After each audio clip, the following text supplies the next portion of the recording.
તપનભાઈ આપનું સ્વાગત છે જીએસટીવી. Thank you. તપનભાઈ, કારોબારી સપ્તાહના છેલ્લા દિવસે માર્કેટમાં વેચવાલી જોવા મળી. સેન્સેક્સ અને નિફ્ટી ઘટીને બંધ થયા. માર્કેટની આ મુવમેન્ટને આપ કેવી રીતના જોઈ રહ્યા છો?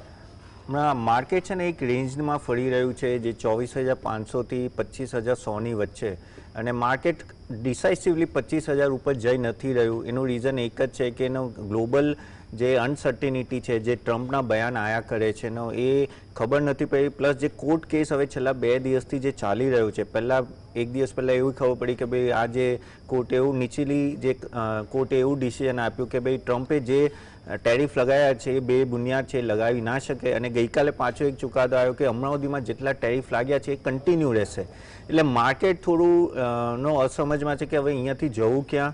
અને ઓવરઓલ અગર આપણે ઇન્ડિયામાં પણ જોઈએ તો ઘણા બધા રીઝન્સ એવા કોઈ પોઈન્ટ નથી આવ્યા જેના લીધે માર્કેટ સડનલી વધે. 25,000 તોડવું એક બહુ મોટો મિશન થઈ ગયો છે એવું લાગે છે. પણ હા, માર્કેટ આપણે આજે પત્યા પછી જીડીપીના આંકડા આવ્યા જે સારા હતા. 7.4% આવ્યું, જે 6.9% એક્સપેક્ટેશન હતું છેલ્લા ક્વાર્ટર 4ની વાત કરીએ છીએ, જ્યારે આખા વર્ષનું 6.5% આવ્યું. તો એ એક પોઝિટિવ સરપ્રાઇઝ હતો. બીજું, આવતા 6 જૂનથી એટલે 4 જૂનથી 6 જૂન આરબીઆઈની પોલિસી છે, તો 6 જૂને અગર આરબીઆઈ રેટ કટ કરશે 25 બેઝિસ પોઈન્ટ તો નક્કી જ છે એટલું કટ કરશે. પણ ઉમ્મીદ એવી છે જે રીતે ઇન્ફ્લેશન ડાઉન છે 3.8% જેટલું, તો કદાચ 50 બેઝિસ પોઈન્ટ કટ કરે તો એ એક બીજું એક ટ્રિગર આવી શકે છે આવતા વીકે આપણા માટે. અને પછી અહીંયાથી એ ખાસું જે ટ્રેડ ડીલ છે યુએસ અને ઇન્ડિયાનું, કદાચ આવતા વીકે લગભગ યુએસના રિપ્રેઝેન્ટેટિવ ઇન્ડિયા આવી રહ્યા છે, તો એમાં કંઈ આગળ વધે તો એને એક બીજો એક ટ્રિગર થઈ શકે છે. કેમ કે રિઝલ્ટ સિઝન તો હજી પહેલા વીક ઓફ જુલાઈથી આવશે, એટલે એમાં વાર છે. પણ હમણાં ટ્રિગરમાં આ મોટા ટ્રિગર છે જે આપણે જોવાના છે. ખાસ કરીને યુએસમાં શું ચાલી રહ્યું છે. યુએસમાં માર્કેટ તો રિકવર થઈ ગયું, પણ ત્યાંની અર્થતંત્ર એટલું સારું નથી, ત્યાંની ઇકોનોમી એટલી સારી નથી જઈ રહી. તો આમાં જો કોર્ટ એવો ચુકાદો આપે કે ભાઈ આ ટેરિફ આટલો લાગી ના શકે અને આ ખોટું કહેવાય, તો આઈ થિંક ત્યાં માર્કેટ ઓવરઓલ ગ્લોબલી વધી શકે છે. પણ આપણે બસ ફોકસ કરવાનું છે કે આ બધા ટ્રિગર પણ ખાસ કરીને હવે આપણે બેંક આરબીઆઈ શું ડિસિઝન લે છે એના ઉપર આપણે ડિસિઝન લેવું પડશે. જી બિલકુલ. કોલર મિત્ર પ્રીતિબેન જોડાઈ ગયા છે. યસ પ્રીતિબેન. હેલો જી સર, મારી પાસે છે ને સિન્ઝલોનના 70 રૂપિયાના ભાવના શેર છે, તો એમાં પ્રોફિટ બુક કરી લેવો અને ડિફેન્સના શેરમાં પણ પ્રોફિટ બુક કરી લેવો. ના, સુઝલોનનું રિઝલ્ટ બહુ જ સારું આવ્યું. સુઝલોન એક એવી કંપની છે જે બહુ સારી રીતે સરપ્રાઇઝ કરે છે તમને સારું પ્રોફિટ આપીને. જે રીતે સ્ટોક 1-2 રૂપિયા થઈ ગયો તો 2 રૂપિયાથી પાછું 70, એક સમયે 85 રૂપિયા જતો રહ્યો. અને આ વખતનું રિઝલ્ટ એ સારું છે. મારા હિસાબથી આમાં વેચવાની કંઈ જરૂર નથી. અગર તમને રૂપિયાની જરૂર ના હોય તો થોડું લોંગ ટર્મ રાખો, કેમ કે રિન્યુએબલ સેક્ટર પર ફોકસ રહેવાનો છે. અને વિન્ડ એનર્જીમાં અગર જવો તો સુઝલોન અને આઇનોક્સ વિન્ડ આ બે જ મોટી કંપની છે જે આગળ જઈને નો કહેવાય કે મોટું કામ કરી શકે છે. કેમ કે પહેલું આવે સોલર, બીજું આવે વિન્ડ. તો વિન્ડમાં આ બે કંપની છે, એમાં સુઝલોનનું કામ ઘણું સારું છે. અને આગળ જે એમને ઘણું જે પ્રોજેક્શન્સ આપ્યા છે અને આગળ જઈને જે કેપેસિટી એક્સપાન્શન થઈ રહી છે, મારા હિસાબથી આ સ્ટોક સારો છે. આ લેવલે પણ નીચા લેવલે તમે બાય કરી શકો, પણ હમણાં વેચવાની કંઈ જરૂર નથી. રહી વાત ડિફેન્સમાં પણ હું એક જ વસ્તુ કહીશ જે હું લાસ્ટ વીક પણ કહેતો હતો, આ લોંગ ટર્મ ટ્રેન્ડ છે. આ લોંગ ટર્મ વધી રહ્યું છે આખું સેક્ટર. તો આમાં જલ્દી ના કરો. હવે મને ખબર નથી તમારી પાસે ડિફેન્સના સ્ટોક્સ કયા છે, પણ જો સારા સ્ટોક્સ હોય તો મારા હિસાબથી બને રહો. કેમ કે આ 1 વર્ષનું નહીં, આ 5 વર્ષ 10 વર્ષનું મેગા ટ્રેન્ડ છે. કેમ કે ડિફેન્સ પર આપણે ફોકસ કરવું પડશે. બાજુમાં પાકિસ્તાન અને ચાઇના છે તો એ આપણે બદલી નથી શકવાના, એટલે ડિફેન્સ પર ખર્ચોય થવાનો છે. અને આ બધા કેપેસિટી એક્સપાન્શન કરી રહી છે મેજર કંપની, તો એમાં ફાયદો થશે. એમાં બની રહો. જી. અને કોલર મિત્ર મનોજભાઈ જોડાઈ ગયા છે. જી મનોજભાઈ. સાહેબ, આપણે આ ભાવ બજાજ હાઉસિંગ ફાઇનાન્સ ને 43 રૂપિયા ભાવ છે, ઉજ્જવલા સ્મોલ ફાઇનાન્સ બેંક, આ બે લઈ શકાય? બજાજ ફાઇનાન્સ બેંક ને Ujjwala small finance bank. Okay. Bajaj housing finance overall હમણાં પાછો રિકવર ખાસો થઈ ગયો. અને અગર તમે આ ભાવે જુઓ તો ઓફકોર્સ 105-106 રૂપિયા જ્યારે તો એ બેસ્ટ ટાઈમ હતો. હમણાં 120ની આજુબાજુ છે. પણ ઓફકોર્સ આઈપીઓના ભાવથી તો ઘણો નીચે. આઈપીઓ તો 180 સુધી જતો રહ્યો હતો. આ કેવું છે, આ સ્ટોક કન્સિસ્ટન્ટ તમને સેલ્સ અને પ્રોફિટમાં પરફોર્મન્સ આપશે, પણ પ્રોબ્લેમ એક જ છે કે આનું વેલ્યુએશન હજી પણ હાઈ છે. 5 પ્રાઇસ ટુ બુક વેલ્યુ છે, તો પ્રાઇસ ટુ બુક વેલ્યુ 5 હોય ને એ ઘણું હાઈ કહેવાય. ઇવન તમે બજાજ હાઉસિંગની વાત કરો, બજાજ ફાઇનાન્સની વાત કરો, એનું પણ 5 પ્રાઇસ ટુ બુક વેલ્યુ છે. તો આટલા પ્રાઇસ ટુ બુક વેલ્યુમાં આ રીતે વેચવાલી આવશે. પણ જો તમે અગર લોંગ ટર્મ છો, 5-10 વર્ષ, તો તમે રાખી શકો છો, કેમ કે એમની જે પેરેન્ટ કંપની એટલી સ્ટ્રોંગ છે કે આમાં પણ 25 થી 30% ગ્રોથ થઈ શકે. પણ હા, પ્રાઇસ ટુ પરફેક્શન છે, તો આનાથી જો મને લાગે છે અહીંયાથી થોડું પણ બેસ્ટ પ્રાઇસ છે 105-100 રૂપિયામાં લેવાનું, પણ આઈ થિંક 120માં તમે રાખી શકો છો, કંઈ વાંધો નથી. ઉજ્જવલા ફાઇનાન્સનું હું જરા તો ઉજ્જવલા સ્મોલ ફાઇનાન્સ બેંકની વાત કરીએ તો ઓફકોર્સ એને ખાસું રિકવરી આવી છે હમણાંના ટાઈમમાં, અને એનું લેકિન પ્રોફિટ એટલો સારો આવ્યો નથી. પણ એકાદ ક્વાર્ટર તમે રાહ જોઈ શકો છો. 3 વર્ષનું અગર તમે જો કમ્પાઉન્ડિંગ રિટર્ન સારું રહ્યું છે, એક ક્વાર્ટર હજી રાહ જો. કદાચ એવું હોઈ શકે આ બ્લિંક હોય અને આમાં થોડું એમને એનપીએ થોડું વધારે બુક કર્યું છે, પણ નેક્સ્ટ ક્વાર્ટર જોઈને પછી તમે લો. બાકી એનું પરફોર્મન્સ આગળ સારું રહ્યું હતું, એટલે એક ક્વાર્ટર હજી આપો આને. જી સુરેશભાઈ કોલર મિત્ર. યસ સુરેશભાઈ. હા કપિલભાઈ, મારી પાસે આઈટીસી ના 100 શેર છે 525 ના ભાવના, લોસમાં છું. તો હવે લોંગ ટાઈમમાં રાખવું, કારણ કે લોંગ ટાઈમ થી તો છે કે નીકળીને બીજે ક્યાં જવું અને કે એવરેજ કરવી, શું કરવું? જો આઈટીસી શેર ઓફકોર્સ એનો એક્સપેક્ટેશન તો હંમેશા આઈટીસી પાસે ઘણા હોય છે. હવે મને ખબર નથી તમારા પહેલાંના છે કે નહીં, તો કદાચ તમને આઈટીસી હોટલ પણ મળ્યા હશે. પણ અગર હું આઈટીસીની એકલાની વાત કરું તો ગ્રોથ જે છે એ ઠીકઠાક છે, એટલો એક્સલન્ટ નથી. અને પ્રોબ્લેમ આ જ છે કે અગર તમે જો કે કમ્પાઉન્ડિંગ ગ્રોથ, તમે સેલ્સનો ગ્રોથ જો 3 વર્ષનો 7% છે અને પ્રોફિટ ગ્રોથ 9% છે, આ કે બહુ મોટો ગ્રોથ ના કહેવાય. ઇન્ડિયામાં તમારે કોઈ પણ સ્ટોકમાં ઇન્વેસ્ટ કરવું હોય તો સેલ્સ અને પ્રોફિટ ગ્રોથ 15% હોવો જોઈએ, તો તમે ઇન્ફ્લેશનને પણ બીટ કરી શકશો. એફએમસીજી કંપનીઝમાં પ્રોબ્લેમ જ એ આવે છે કે એટલી કોમ્પિટિશન હોય છે કે આ તમે HUL જો, તમે બ્રિટાનિયા જો, કે આ બધાનો ગ્રોથ છે ને 5 થી 6%ની આજુબાજુ, ઇવન નેસ્લે પણ. તો એના લીધે આ લોકો શું છે કે એ લોકોનું પી રેશિયો એટલો હાઈ છે. ઓફકોર્સ આઈટીસીનો એટલો હાઈ નથી, 26 છે, પણ મને તો પણ આ સ્ટોકમાં એક પ્રોબ્લેમ બીજો એક મોટો આવે છે કે પ્રમોટર એનો જે છે, જો આઈ થિંક GQG, મને યાદ નથી એક્ઝેક્ટ, એ હમણાં વાંચે વેચીને ગયા માલ, અને દરેક લેવલે સેલિંગ આવી જાય છે. તો હું આઈટીસીને પ્રિફર નહીં કરું લોંગ ટર્મ માટે. બીજા ઘણા સ્ટોક સારા છે જેમાં કરી શકો. અગર તમારે એફએમસીજીમાં જવું હોય તો મિસિસ બેક્ટર એક સારો છે, કાં તો ટાટા કન્ઝ્યુમર એ સારું પરફોર્મન્સ આપે, તો કાં તો આપણે હા, આ બે સ્ટોકમાં તમે વિચારી શકો છો.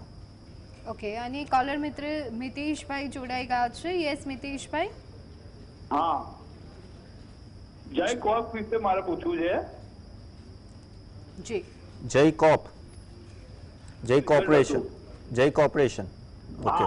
હા, તો જય કોપ ઓફકોર્સ એ તો ઘણો ખાસો પડી ગયો એના ટોપથી, અને 92% ડાઉન છે. પણ આ સ્ટોકમાં કશું એવું ખાસ દેખાતું જ નથી. ક્વાર્ટર ટુ ક્વાર્ટર તમે જો કંઈ પ્રોફિટેબિલિટી આવતી નથી, અને સેલ્સ તો છે જ નહીં. તમે 10 વર્ષનું પહેલાં જે સેલ્સ હતું ને એટલું સેલ્સ હમણાં છે, એનાથી 5% નીચે છે. એવા સ્ટોકમાં કેમ રહ્યું છે જ્યાં રેવન્યુ તમારી વધી નથી રહી? તમે સમજો, કેમ કે તમે અહીંયા આવ્યા છો માર્કેટમાં પૈસા કમાવા. હવે હા, કોઈ મિરેકલ થઈ જાય, સુઝલોન જેવું કંઈ થઈ જાય કે ભાઈ રાતોરાત ભાગે તો વસ્તુ અલગ છે, પણ 100માંથી 1 સુઝલોન હોય છે, બધા સુઝલોન નથી હોતા. તો મારા હિસાબથી તો તમારે નીકળી જવું જોઈએ અને સારા સ્ટોકમાં ઇન્વેસ્ટ કરવું જોઈએ. આ સ્ટોક મને નથી લાગતું કે તમને ખાસ કંઈ રિટર્ન આપશે, સિવાય કે કોઈ ચમત્કાર થઈ જાય તો વાત અલગ છે. પણ ભાઈ, અન્ય કોલર મિત્ર હિતેશભાઈ જોડાઈ ગયા છે. યસ હિતેશભાઈ. હા ભાવે આપણે રેણુકા સુગર ને રાણા સુગર, હા, બે લઈ શકાય? રાણા શુગર અને રેણુકા. ઓકે. સો રેણુકા શુગર અને રાણા શુગરની વાત કરું તો શુગર ઇન્ડસ્ટ્રી ઓવરઓલ તમને પણ ખબર છે કે ઘણી સાયક્લિકલ હોય છે. ઓકે, કે એમાં એવું નથી હોતું કે ભાઈ કન્સિસ્ટન્ટ તમે પ્રોફિટ બનાવો.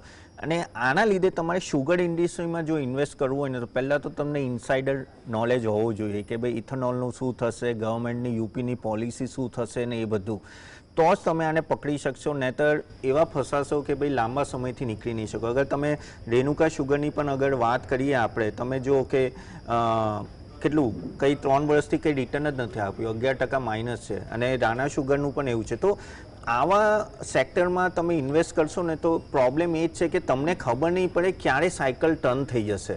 અને બીજું મેં કીધું જે રીતે કે આમાં પોલિટિક્સનું બહુ મોટું મહત્ત્વ આવે છે. એવા સ્ટોકમાં ના જાઓ જ્યાં પોલિટિક્સનો બહુ મોટો કે ગવર્મેન્ટ પોલિસીની ઇમ્પેક્ટ આવે.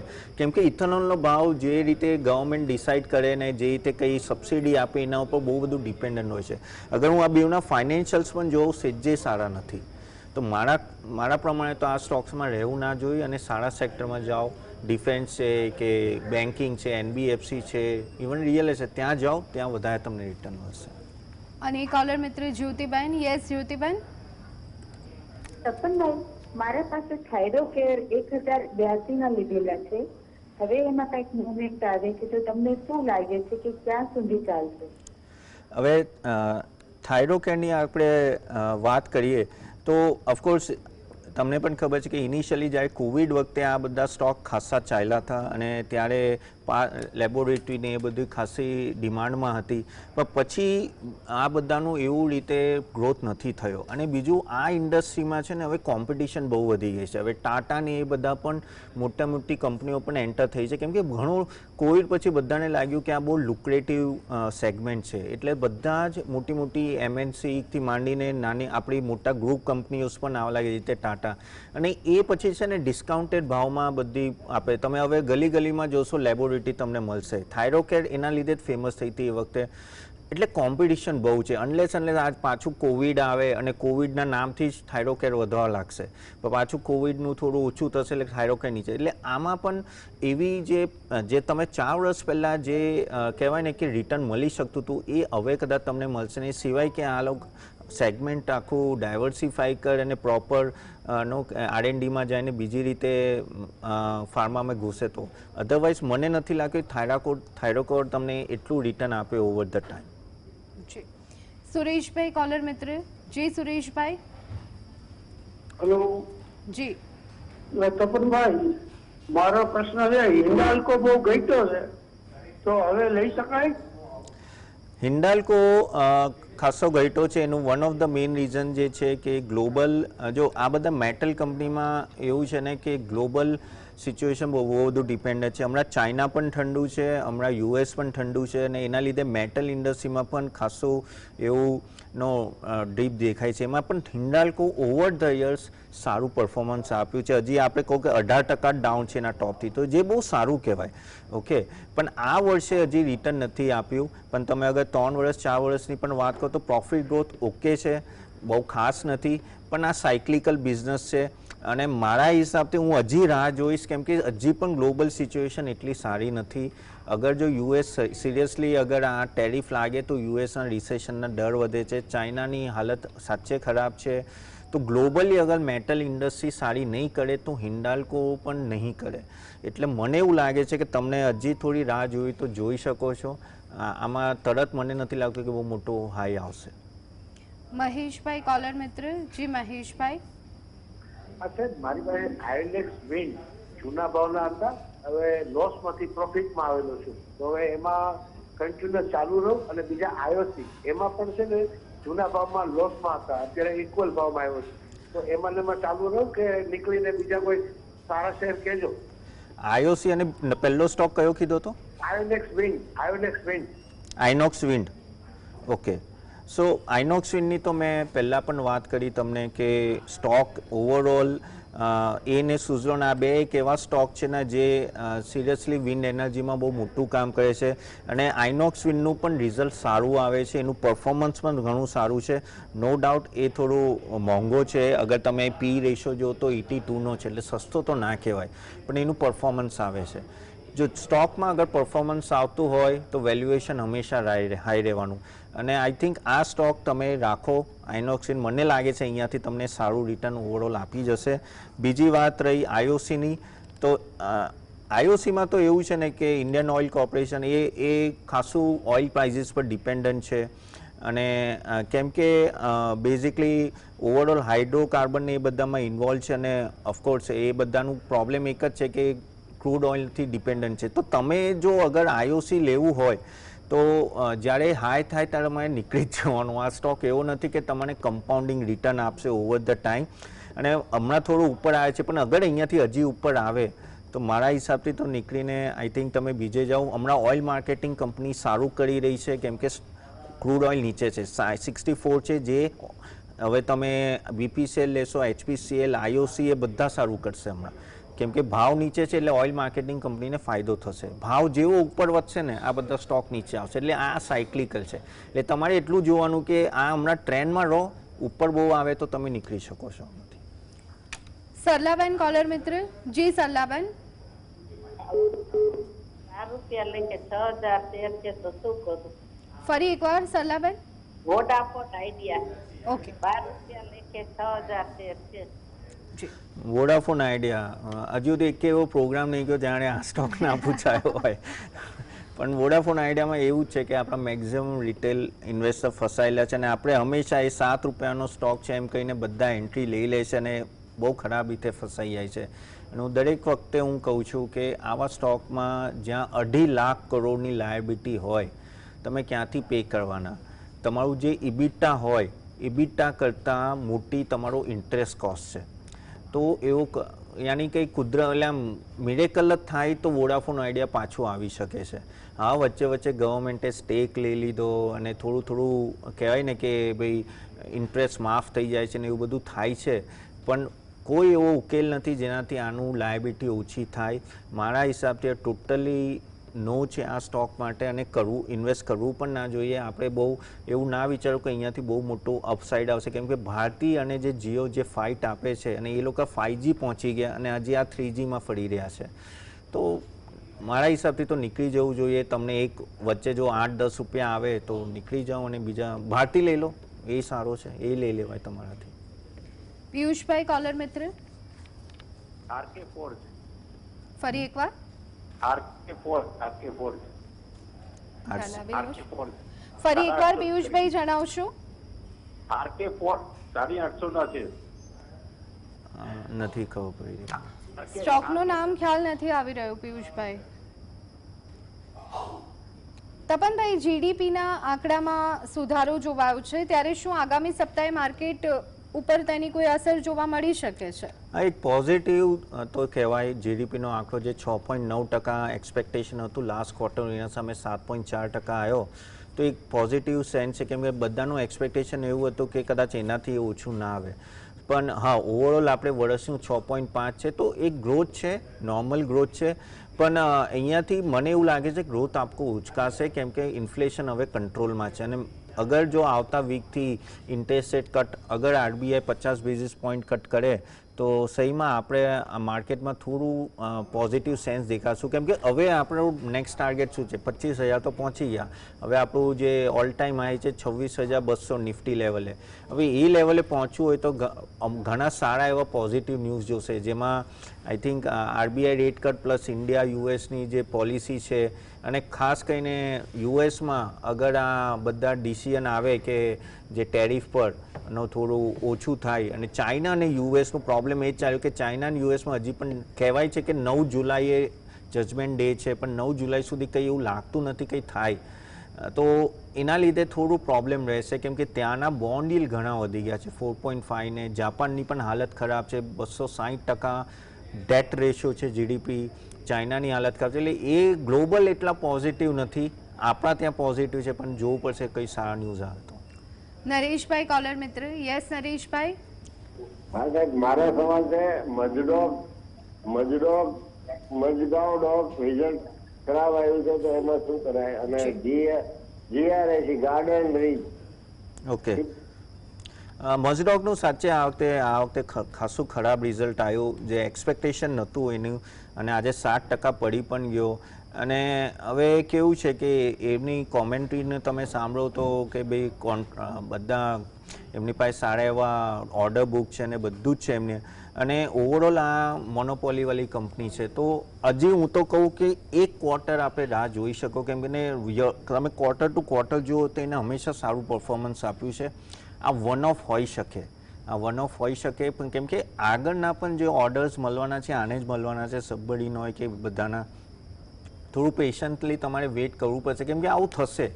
સારી કંપનીમાં અમુક ક્વાર્ટર સારા અને અમુક ક્વાર્ટર તમને કદાચ એવું આવે કે થોડું નીચે આવી જાય પ્રોફિટેબિલિટી, પણ જો તમને ઉતાવળ ના હોય તો વેઇટ કરો એકાદ ક્વાર્ટરની, હોપફુલી આવતા ક્વાર્ટરમાં સારું રહેશે. રહી વાત GRSCની, GRSC ઓફકોર્સ એનું પણ અગર આપણે જોઈએ તો મોંઘો શેર છે અને વૈધો પણ સારો એવો છે, અને પણ પરફોર્મન્સ આ ક્વાર્ટરનું જબરજસ્ત આવ્યું, બહુ જ સરસ આવ્યું, અને એના લીધે એક કહેવાય ને કે એક બહુ મોટો જમ્પ આવ્યો છે, અને એના લીધે મારા હિસાબથી આ સ્ટોક એવો છે કે તમે વેઇટ કરો, કેમ કે આના પણ ઓર્ડર બુક સારા એવા છે, 4 ગણા ઓર્ડર બુક છે, અને કેપેસિટી એક્સપાન્શન પર જઈ રહ્યું છે, તો બંને સ્ટોક રાખો, હમણાં વેચવાની જરૂર નથી. તપનભાઈ, અને હવે આપણે આજે જે સ્ટોક્સ અંગે ચર્ચા કરી તેમાં આપનું કોઈ કંપનીમાં રોકાણ ખરું કે કેમ? ના, મારું નથી, પણ મારા ક્લાયન્ટ્સનું હોઈ શકે છે. થેન્ક યુ સો મચ તપનભાઈ, GSTV સાથે જોડાવા બદલ.